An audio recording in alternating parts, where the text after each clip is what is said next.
দেশের নতুন শ্রম কোডের বিরুদ্ধে বুধবার দেশব্যাপী ধর্মঘটের ডাক দিয়েছিল 10টি শ্রমিক সংগঠন। এর আওতায় ছিল রাষ্ট্রায়ত্ত ব্যাংক, পাশাপাশি বেসরকারিকরণের বিরোধিতা, ন্যূনতম মজুরি বৃদ্ধি, চুক্তিভিত্তিক কাজের প্রথা বন্ধ করে স্থায়ী নিয়োগ সহ বেশ কিছু দাবি তুলে এই ধর্মঘটের ডাক দেওয়া হয়েছিল, যার জেরে আজ হাবড়া এবং অশোকনগরে সকালের দিকে যানজট দেখা দেয়। অবরোধ হয় হাবড়া 1 নম্বর রেলগেট এবং অশোকনগর বিল্ডিং মোড়ে। ধর্মঘটীদের মধ্যে নেতৃত্ব দেন অশোকনগরের প্রাক্তন বিধায়ক সত্যসেবী কর, সিপিএম নেতা গোপাল দত্ত থেকে শুরু করে বিভিন্ন বামপন্থী সংগঠনের নেতৃত্ব।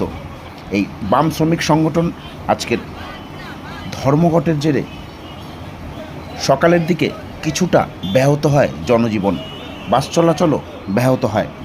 বিল্ডিং মোড়ে এই অবরোধের সময় পুলিশের সঙ্গেও কথা কাটাকাটিতে জড়িয়ে পড়েন প্রাক্তন বিধায়ক সত্যসেবী কর এবং জেলা এসএফআই নেতা আকাশ কর।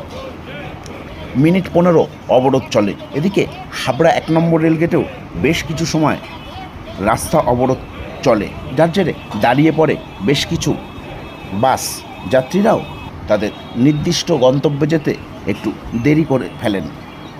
আর এই ধর্মঘট নিয়ে বামফ্রন্টকে কটাক্ষ করেছে বিজেপি। শুনুন কি বলছেন সিপিএম এবং বিজেপি নেতা। কোথায় চলছে? কোনো আটকেছে? আপনার 1 নম্বর গেটে অবরোধ রয়েছে আর বাজারে মিছিল আছে। বাজারে মিছিল। আপনাদের কি কোনো সমস্যা হয়েছে? কিছু কোথাও আক্রমণ হয়েছে বাসে?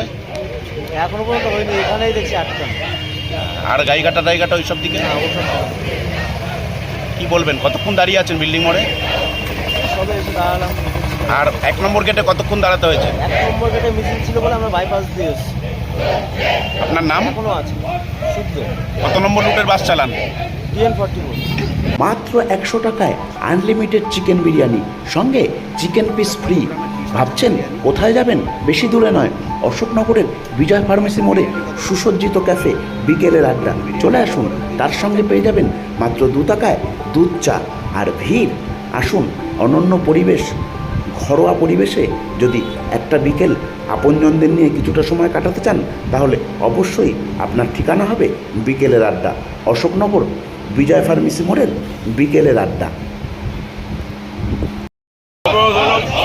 আধ ঘন্টা মতো পুলিশ রাজ্যের দিল্লির বিরুদ্ধে ধর্মঘট, তারা অতি সক্রিয়, অন্য সময় দেখা যায় না। সারা দেশ জুড়ে সমস্ত শ্রমিক সংগঠন তারা আজকে ধর্মঘট ডেকেছেন এবং এই ধর্মঘটে ব্যাংক, বিমা, সওদাগরি অফিস, বন্দর সব জায়গার শ্রমিকরা, শিল্পে ও কারখানার তারা অংশ নিচ্ছেন। দাবি শ্রমকোড বাতিল করো, বিশেষ করে পশ্চিমবাংলায় আমরা বলছি স্মার্ট মিটারও বাতিল করতে হবে।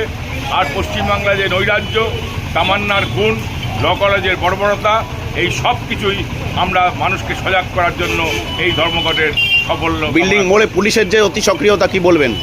তাই তো বলছি, দিল্লির বিরুদ্ধে ধর্মঘট, শ্রমকোড তো দিল্লি চালু করেছে, সেটা বাতিলের দাবি ধর্মঘট। আর রাজ্যের পুলিশের অতি সক্রিয়তা, শুধু এখানে না, সারা রাজ্যেই দেখছি এই ব্যাপারে তারা খুব সক্রিয় হয়েছে দিল্লিকে বাঁচানোর জন্য। দেখুন, আমরা বন্ধের বিরোধী। সিপিএম আজকে বন্ধ ডেকেছে, আমরা তার বিরোধিতা করছি।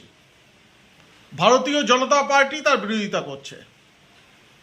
আপনারা আন্দোলন করুন, কোনো অসুবিধা নেই। মোদির বিরুদ্ধে আন্দোলন করুন, বিজেপির বিরুদ্ধে আন্দোলন করুন, তাতে কোনো অসুবিধা নেই। কিন্তু আপনারা বন্ধ করবেন না, মানুষকে দুর্ভোগে ফেলবেন না। এটা হচ্ছে আমাদের প্রথম আবেদন। তারপরে আপনাদের এমনি তো আপনারা অপ্রাসঙ্গিক দল হয়ে গেছেন। বিধানসভায় শূন্য, লোকসভায় শূন্য পশ্চিমবাংলা থেকে। আপনারা এখনো লোক নেই, জোর নেই, তাও 2-4টে লোক নিয়ে মানে রাস্তা বন্ধ করে মানুষকে বিপদে ফেলার কোনো দরকার নেই। আপনারা সেই কাজটি করেছেন, সেটা ঠিক না। আর যেখানে একটা জায়গায় আমাদের 1 নম্বর গেটে এবং অশোকনগরে যে লোক দেখলাম যা বন্ধ হলো, সেটা তো বন্ধের কথা না, একটা মিছিল হয়েছে, এইটুকুন মাত্র। সব দোকানপাট খোলা ছিল, সবাই যেরকম বাজারঘাট করেছে, ব্যবসা করেছে, বাণিজ্য করেছে, কিন্তু নামে আপনারা বন্ধ ডেকেছেন। আপনারা দয়া করে 34 বছর বন ডেকে আমাদের এই পশ্চিমবাংলাকে শেষ করেছেন, আর বন ডেকে আর মানুষকে দুর্ভোগে ফেলবেন